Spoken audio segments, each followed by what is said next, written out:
বন্ধুরা, আমি আজ আপনাদের ব্রজের রানী রাধারানীর শহর বর্ষানাতে নিয়ে চলে এসেছি। এখানে আসবার জন্য বলেনি। বর্ষানা উত্তরপ্রদেশের মথুরা জেলায় অবস্থিত। সহজভাবে আসবার কথা বলি। মথুরা বৃন্দাবন আপনারা কম বেশি সকলেই জানেন। মথুরায় নেমে বাস বা অটো করে সিধা বর্ষানায় আসা যায়। 200টি সিঁড়ি বেয়ে ওপরে উঠবার পর শ্রীজির দর্শন মেলে। সিঁড়িতে যাবার সময় কিশোরীজির দাদি বাবার দর্শন হয়। ব্রজমণ্ডলের অধিষ্ঠাত্রী দেবী হলেন রাধারানী, আর এই রাধারানীর মন্দিরটি ভানুগড় পাহাড়ের উপরে অবস্থিত। বলা হয় ব্রহ্মা ভানুগড় পাহাড় রূপে অবতীর্ণ হন। আর এই দেখুন, ব্রহ্মার একটি মন্দিরও রয়েছে। এটিকে ব্রহ্মাচল পর্বত বলা হয়। এই দেখুন, গোমাতা কামধেনু গোপাল দর্শন করুন। এই সাদা ছোট্ট ছাত্রী, এই যে মন্দিরের মতো দেখুন, এই জায়গাটায় শ্যামসুন্দর ও শ্রীজিকে বছরে 3 বার নিয়ে আসা হয়, আর ফুল দিয়ে খুব সুন্দর সাজানো হয়। আমাদের রাধারানীর মন্দিরের মুখ্য দ্বার দেখুন, কত শ্রদ্ধালু দর্শনের জন্য গভীর আগ্রহে অপেক্ষা করছেন। রাধারানীজির বর্ষানা গ্রামের সৌন্দর্য দেখুন।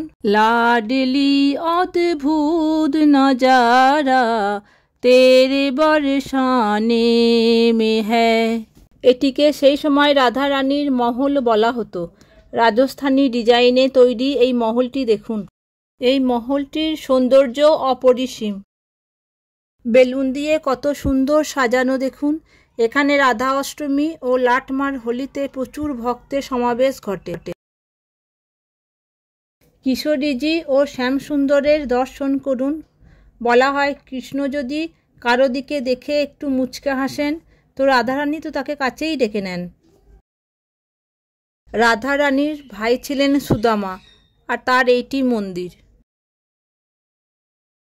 বিশ্বের একমাত্র মন্দির যা কীর্তিমাকে উৎসর্গ করা হয়েছে। কীর্তিমাতা হলেন রাধারানীর মা। এই মন্দিরটি খুবই সুন্দর। এই মন্দিরটি জগৎগুরু কৃপালু মহারাজজি স্থাপনা করেন। বৃন্দাবনে প্রেম মন্দিরও তিনি স্থাপনা করেছেন। গর্ভগৃহে ছোট্ট রাধারানী তার মা কীর্তিমাতার কোলে বসে আছেন, আর তার দুধারে অষ্টসখী আছেন, 4 জন 4 জন করে। খুবই সুন্দর দৃশ্য। এই মন্দিরের সৌন্দর্য অপরিসীম। দেখুন কি সুন্দর গাঁদা ফুল দিয়ে সাজানো রয়েছে। শ্যামসুন্দর ও রাধারানীকে দেখুন কি সুন্দর বসে আছেন সখীদের নিয়ে। কিশোরীজি সখীদের সঙ্গে নৃত্য করার দৃশ্য দেখুন। সত্যি এত সুন্দর দৃশ্য যে চোখ ফেরানোই যাচ্ছে না। বলুন লাডলি সরকার কি জয়, বর্ষানে বালি কি জয়। এই সুন্দর ভিডিওটি আপনাদের কেমন লাগলো কমেন্টে বলবেন ও লাইক ও শেয়ার করে দেবেন।